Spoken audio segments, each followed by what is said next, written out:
Welcome to the Software Process and Measurement Cast number 700. I'm Tom Cagley, your host.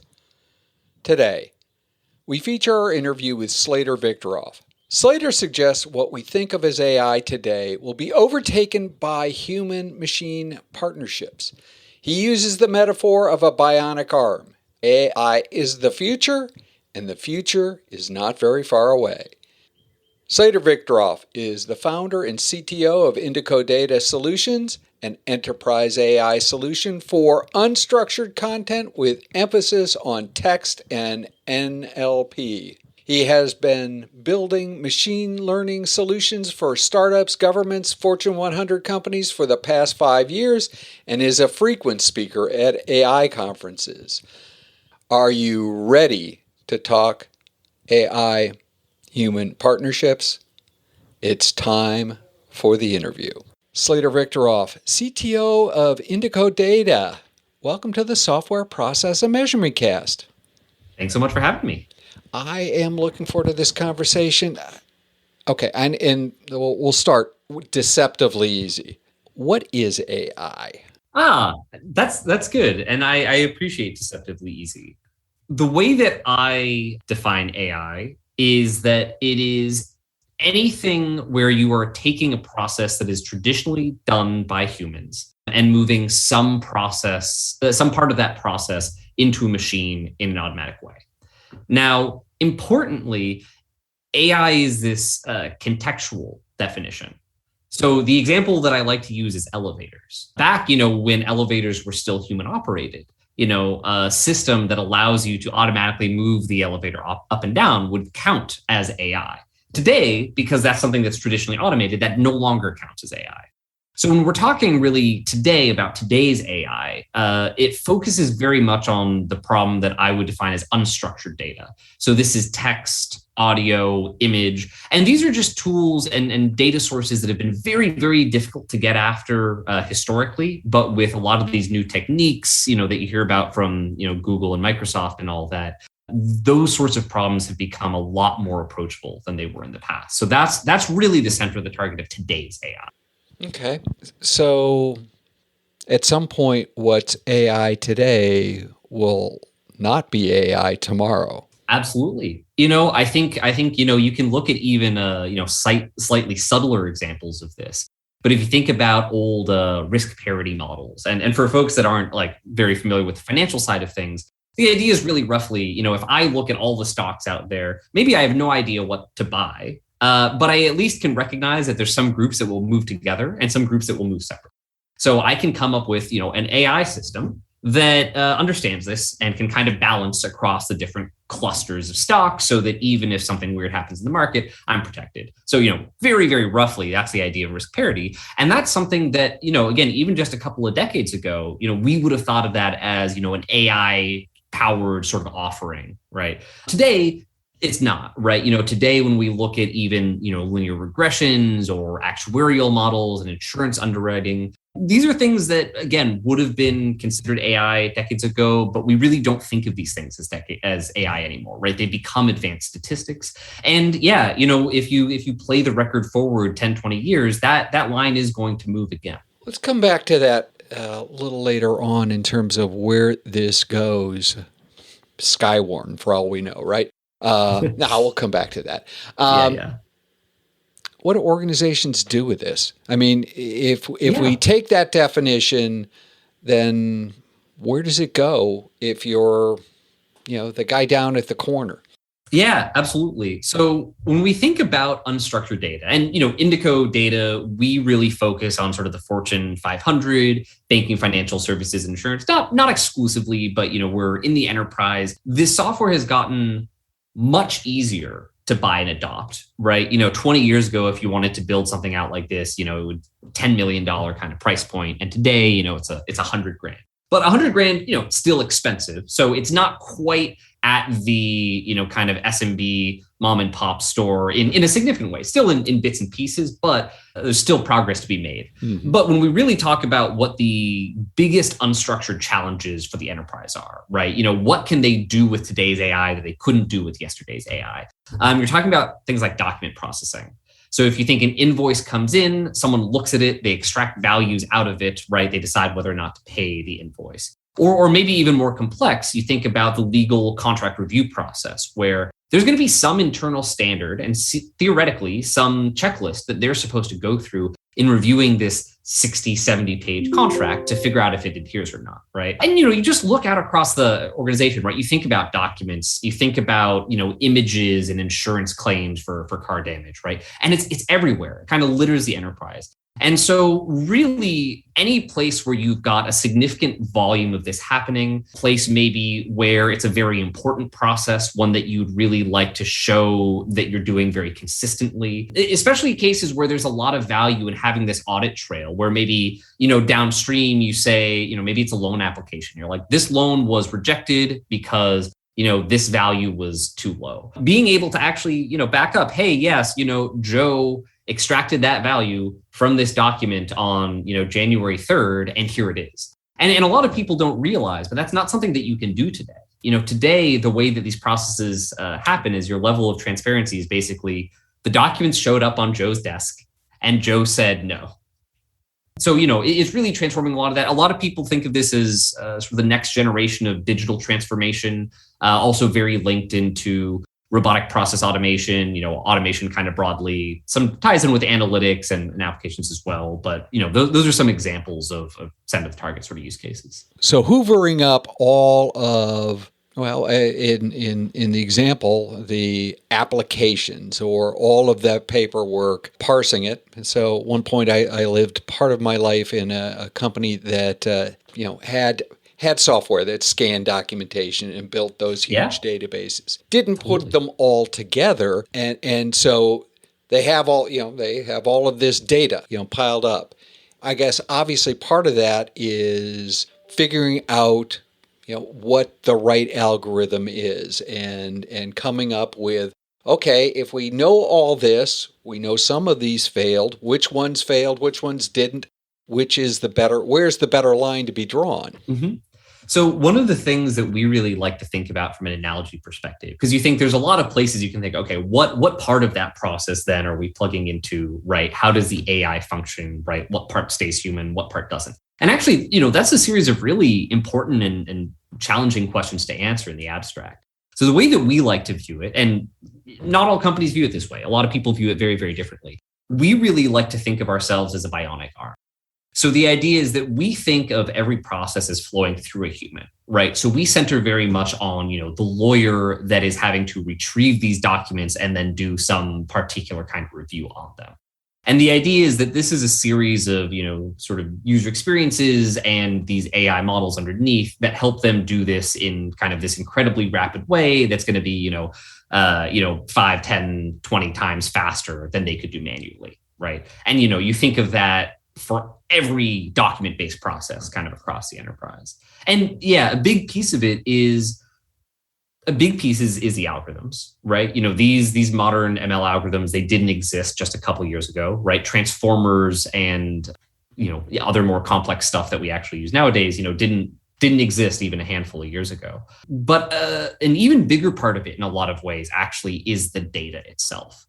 And part of this is the very popular, just massive data sets that you see OpenAI and Google. And, those are a really important piece, right? Just tell your models, this is what the world looks like. You give it some really basic information to go out into the world with, if you will, right? It knows, what does an arm look like? How do I articulate with a human? Which is something that AI hasn't been able to do in the past. Like everything has just been 100% bespoke. And, you kind of combine that with subject matter expertise and just figure out how close you can get this to sort of a non-technical person's hands so they can really train it and use it productively. So why did you go down the path of you use the metaphor of the bionic arm? Why did you go down that path versus other ways that people pursue AI? It's a great question. So there's this anecdote actually someone from Palantir told. I have no idea if this is true or not. I've tried to look it up, but it tells a really, really good story regardless, right?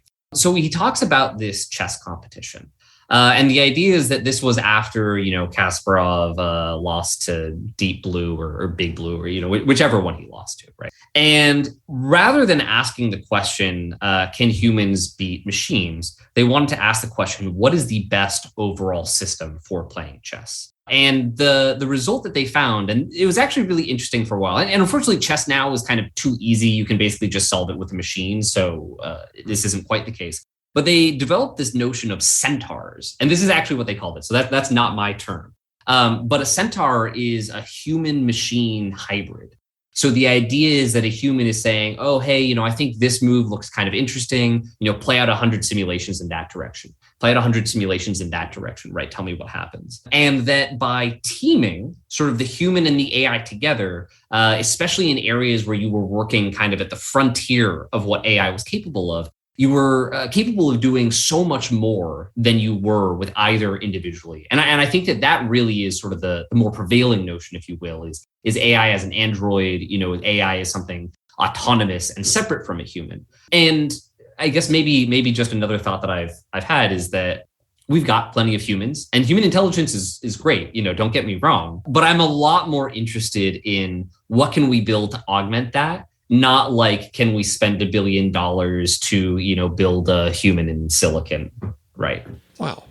Well, yeah, that would be messy anyway. Very messy, yeah. Most of the listeners of the Software Process and Measurement Cast are either developers or, executives in organizations that are either making software for themselves or selling software.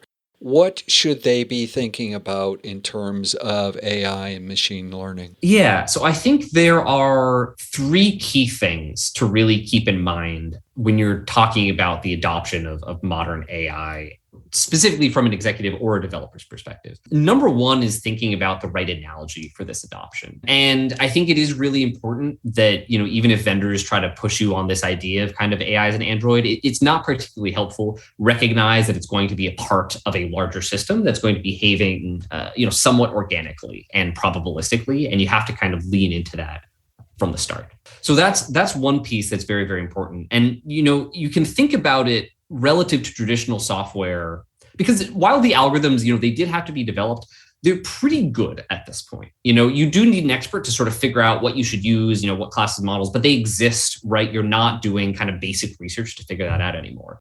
Instead, you can think of this almost like you are programming these algorithms with data. And that's actually a really kind of important piece to think, is that, it's not that some third party has gone out and built some magical model and you're just going to look at whether or not they've got it right. It's much more that these models are almost programming languages or compilers, right, for your data that is then the programming language that creates kind of this end goal. And that means that you have control over it in terms of changing the data, right? And it also means that you've got ownership over it. You really ought to want ownership over it. So that's one piece that I think that's all very important. Another one to track is the architecture and infrastructure. And people don't really realize this in a lot of cases, because for so much of software, if you're building an e-commerce application, you're so far from the frontiers of compute. You're not thinking about memory. You're not thinking about CPU allocation, right? It's just not an issue, right? Not anymore. Exactly, right? It's one of the things where we're like, oh, wow, like so amazing, because we've got orders of magnitude what these things were developed on back in the 80s and 90s. And, those are still the tools that we're using. Not true with AI. And this is the thing that's really interesting, is not only is kind of a properly tuned AI stack going to be, using every sort of hardware resource to its limit, almost 24/7.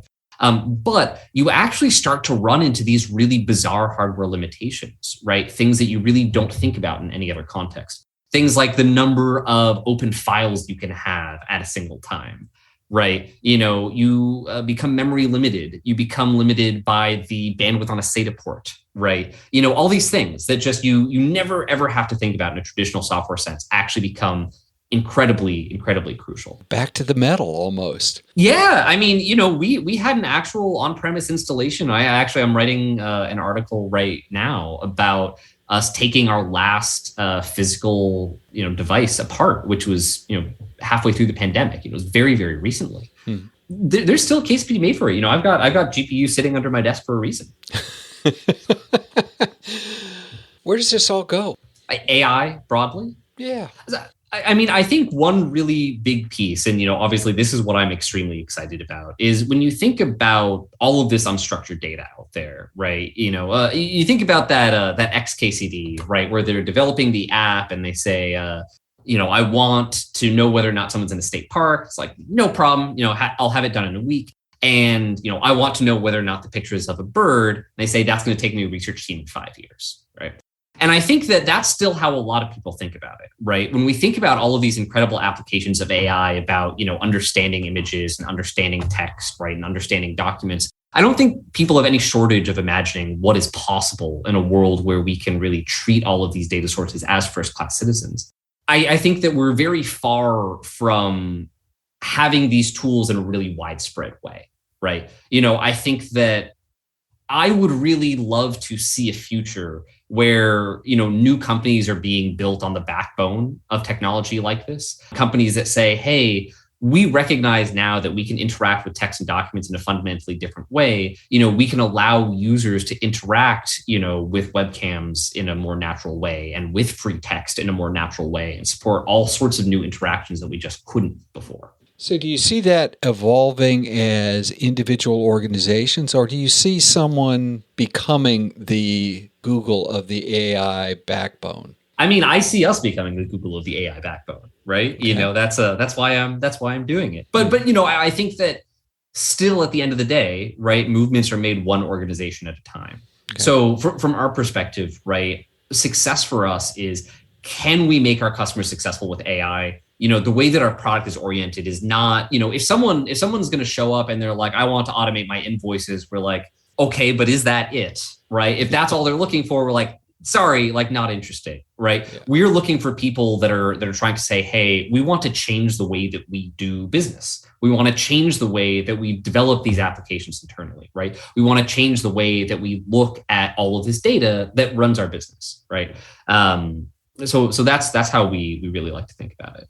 When does the amount of data needed to do this get to a point where the local plumber and his 22 vans that drive around the city, when does it get to that level versus the fact that you're dealing with Fortune 500s at this point? So here's actually the thing that's interesting. The limitation is not data anymore. Right. Okay. And I'll say that even is a very, very kind of recent development. Right. But one of the things that's really amazing when you look at these modern techniques, and very specifically an area called transfer learning, which I think, Indico, we were very early to transfer learning. I was kind of screaming that from the rooftops in 2013. Today, it's not novel. Like, that's just how you build models. Like everything that is kind of built well is built with transfer learning. But it's this idea that you're going to train these very generic foundation models that have some basic understanding of the world. That then means when it comes to train something for your downstream application,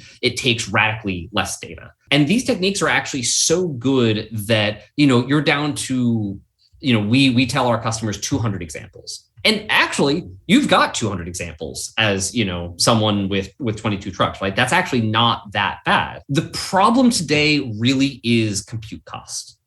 Right. So the problem is that even at the most basic level of, you're doing a small amount because you need to maintain that availability of GPUs. And a lot of people don't realize you still can't buy GPUs with money.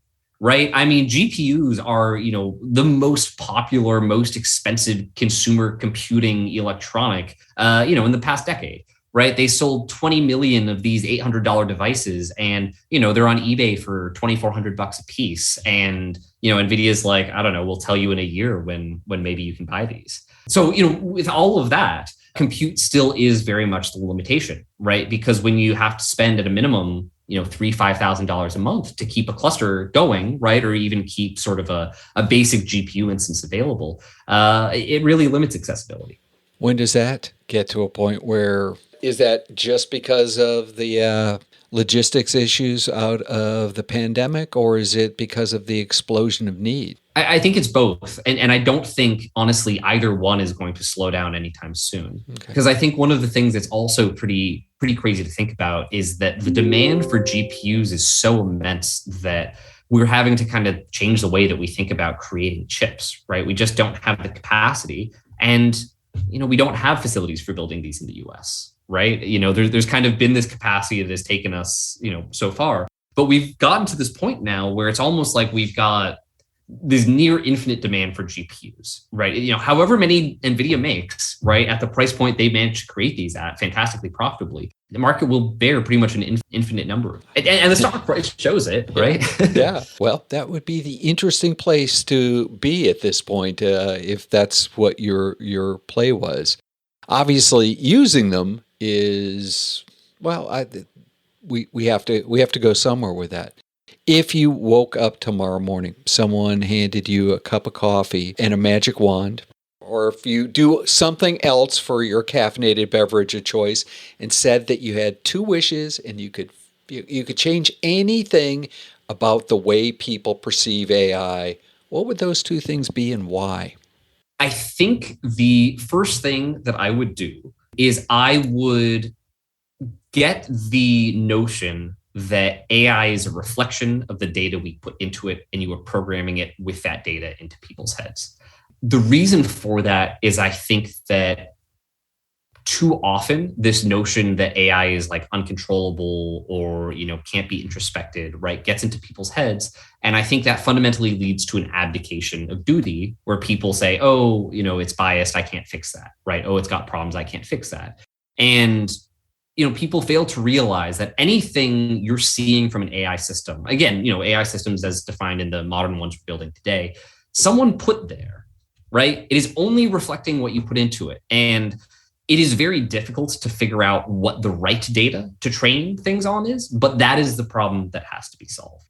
So that's number one. And then the second thing I would do is honestly just temper everyone's expectations and bring everyone into the mindset that AI is a significant investment for a massive payoff, not, and that despite all of the press that people see, the wins are not that easy, right? You're not just going to grab something off the shelf and apply it and fix all of your problems. So those would be my two wishes. Part of what my takeaway is the whole idea of thinking of AI as basically not a human and machine relationship. I think that makes the first one of your wishes significantly more possible. Absolutely. That's why the bionic arm analogy, I think, is so important, right? And at some level, right,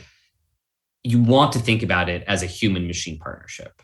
And there's so much more potential for what the future of work looks like when you approach it that way, right? Instead of kind of taking this, automate, 100% automation, no humans or bust kind of attitude that some people have. Well, you can see it fitting in a lot of different places when you go down that path. Slater, this has been absolutely fantastic. How could people find you? How could they find Indico data? How could they continue the conversation? Absolutely. So you can find me at slater.website, or follow me on Twitter at SL8RV, or check out Indico data at indicodata.ai. Super. And as you know, at this point, I open up the platform for you to promote anything you'd like. You have educated us. The platform's yours. Oh, well, thank you for that. I would really encourage people to check out Pragmatic ML. And this is for, developers, I would say. And that's a blog made by one of my co-founders, Madison May. And what it is a really kind of good, digestible overview of, very cutting edge AI research, right? You can also check out maybe ENSO, which is one of our open source repos that really gives you a sense of, when you're adopting these AI techniques, how should you be testing what works and what doesn't, right? And how does the data you feed into that change things? Well, how you test it, that would be a different topic for another time, because I have a number of people in my listenership that live in that testing world, and yes. I would suggest that matter of fact, I would know because I've heard them talk about it. They are resisting the whole idea of adopting AI because they can't figure out how to test it. And these are smart people. It's extraordinarily difficult. So, and I can speak that ENSO library, and that's ENSO. I actually wrote at least the first draft of it. Now it's maintained by people much smarter than I am. But it's extraordinarily difficult, right? I would say anyone out there that feels that way, that says, I don't know how to test these AI systems, right? I have no idea what we're shipping into production, right? Make your voice heard, right? Because that's absolutely a valid concern. These are very, very difficult systems to test. And there are people that are too eager to ship them into production and aren't taking the time to test them appropriately. I tell all of my companies actually, and because I advise quite a few companies in this space, you should be spending more time testing these AI algorithms than you are building them. Not even equal, more. Yeah, that does not surprise me. Slater Victoroff, CTO of Indico Data, thank you for spending time with the Software, Process, and Measurement Cast listeners. Thanks so much for having me. It was a pleasure.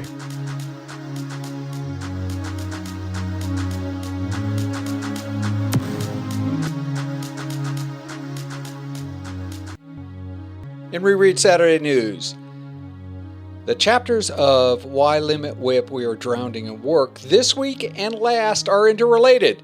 Last week we focused on multitasking. For those with a short-term memory problem, human multitasking is in the same category as unicorns and shiny vampires. A fun concept, but dangerous to believe in. This week we deal with context switching because humans don't have multiple cores and processors. Instead of multitasking, we bounce between things. Each bounce requires shifting context. This takes time and effort. Remember that the author established earlier that things that are not done are all sitting in the back of our mind, sucking up capacity and occasional conscious thought. Sort of another context switch. Remember to buy a copy, read along, link in the show notes. In the next Software, Process, and Measurement Cast, back to basics. Whether you call that quick meeting to coordinate the day, the daily scrum, stand-up, or huddle is not material. Daily coordination is phenomenally powerful and useful unless it isn't. Just making teams meet without benefit is a really bad idea. What else can be done? We'll also have a visit from Tony Timble with another installment from his To Tell a Story column. If process improvement is a never-ending journey, why do so many people ask, are we there yet?